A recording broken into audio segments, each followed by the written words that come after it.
possible arson, trapdoors leading to the attic, a storm that almost took down the steeple. Stay tuned for more. Hi guys, this is Jessica with the channel Dolores Serenity. Today we will be traveling through time together. Yes, back in time. But, today we are visiting the Broad Street United Methodist Church. They gave me this packet. They were very helpful and wonderful people.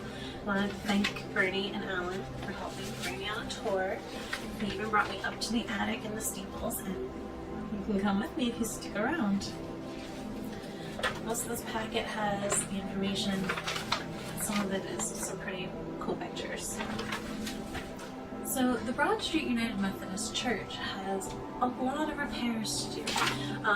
When I went up to the attic, you'll be going with me, there was a lot of beams that needed reinforcing, and the steeples.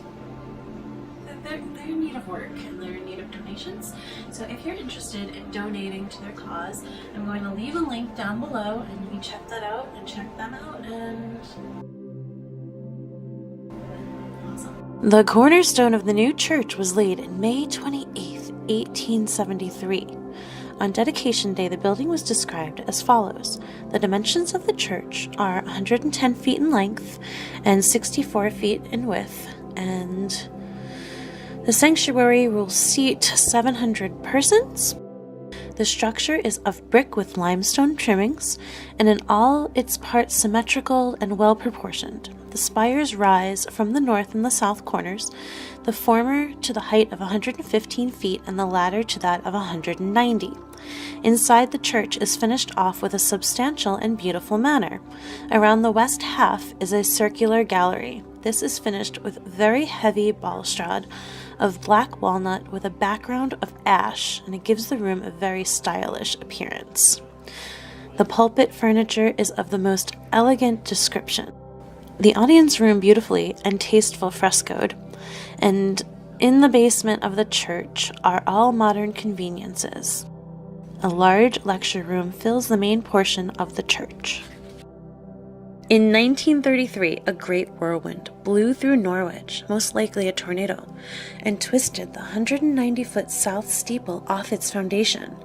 The Board of Trustees was pleased because they were, quote, sick of paying insurance premiums on the steeple. Lightning had been a problem over the years, causing fires, but now the steeple was actually dangerous. Lucky for us, it proved more costly to tear down the steeple than to repair it.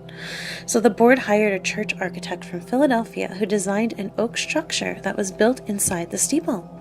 Then the weight of the steeple was transferred from the outer brick walls onto the new construction. At this time, it was discovered the brick walls of the church on the north and south sides were moving away from each other. To remedy this problem, metal tie rods were installed in the sanctuary to prevent further problems with the walls. Now, in 1995, the large steeple was repaired and a portion of the brick was cleaned and reappointed. This project is still ongoing today. In 2019, the church officials focused on rehabilitation, starting with the stained glass windows, but soon realized that it went further. The bricks and the beams within the steeple needed repairs. Because there were no stairs up to the steeples, they had no way of knowing how bad the damage was until a balcony began sagging. The steeples were collapsing into the church.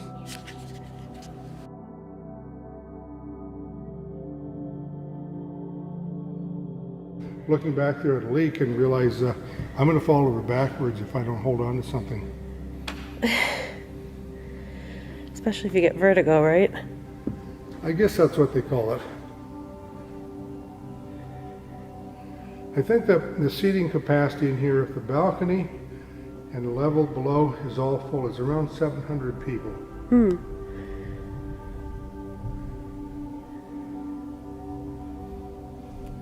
150 years old. We're just about 147, 148, right? Yeah, In there. 1875, 1874 they were pretty much finishing up, and 1875 was occupied.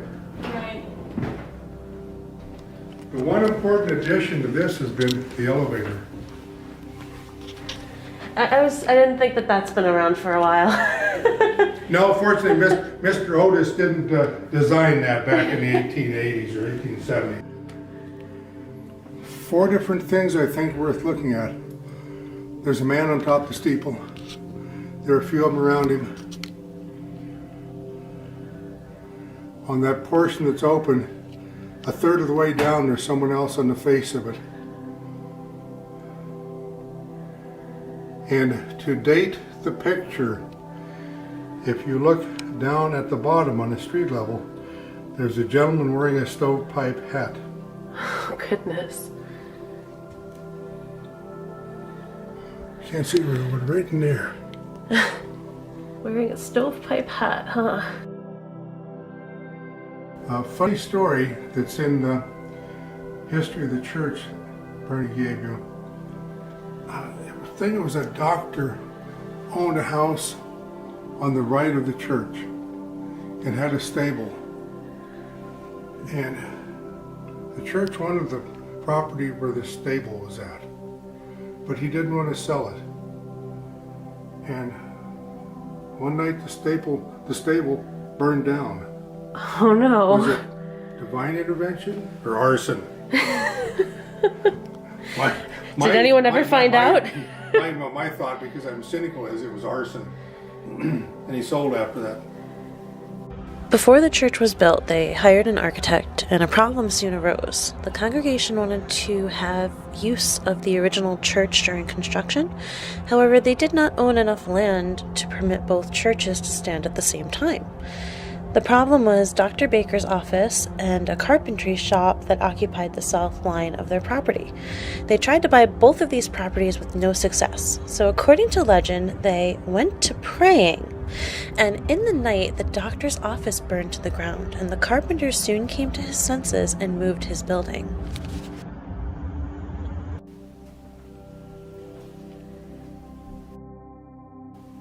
Interesting that you guys have an archive here. Guess I shouldn't be surprised. I mean, the rich history. Yeah. Who is this gentleman? Well, he's The pastor of the pastor of church, church, one from that was 1885? freed from debt in 1885. The congregation almost lost the church because they needed some money and they had took out a mortgage on it. Ooh. Yeah, had some difficulties.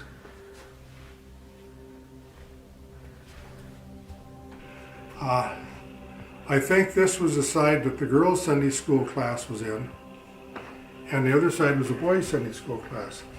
And they had to go up on a ladder, and there were chairs up there, desks for them. So they had to go up a trap door to get to Sunday school? Yeah. My goodness. Hardy young folks in those days. Right? One thing you need to see to put this into perspective of where we're at, and why I told Bernie we probably came back the wrong way.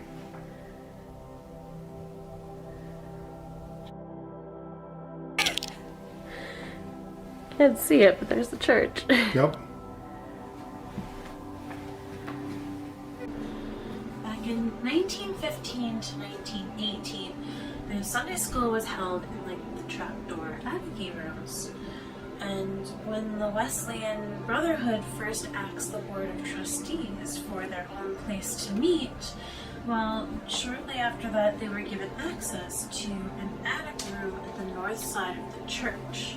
Well, that might have sparked some competition, and the girls got a little jealous, and the Kluge girls, and the paperwork for the history says that they assaulted, like I'm guessing verbally assaulted, the board, to their shock, of course, with rather violent requests for a room of their own too. So finally the board gave in after the initial shock set aside, and they fitted a room on the south side for the girls to go. And they fitted this complete with a stairway to the trap door so the ladies could gracefully ascend into the attic.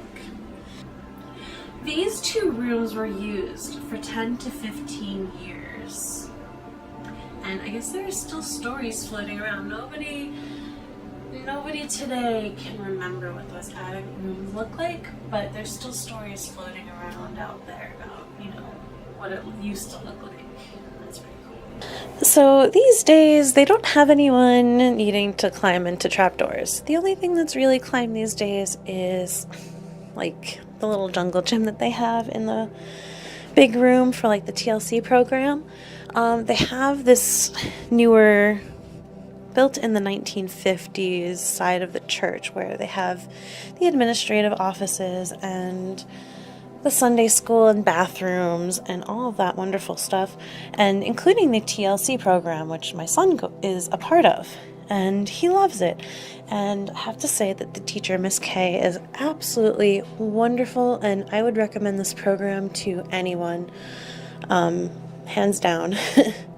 So I hope you guys enjoyed the episode today. If you like this, subscribe. I would love, absolutely love to do more of these historical behind the scenes things that people don't normally get to see or view. If you have any suggestions or if you have any contacts that you can introduce me to do more of these videos for you, let me know. Leave a comment down below, subscribe if you liked it, and I'll see you next time.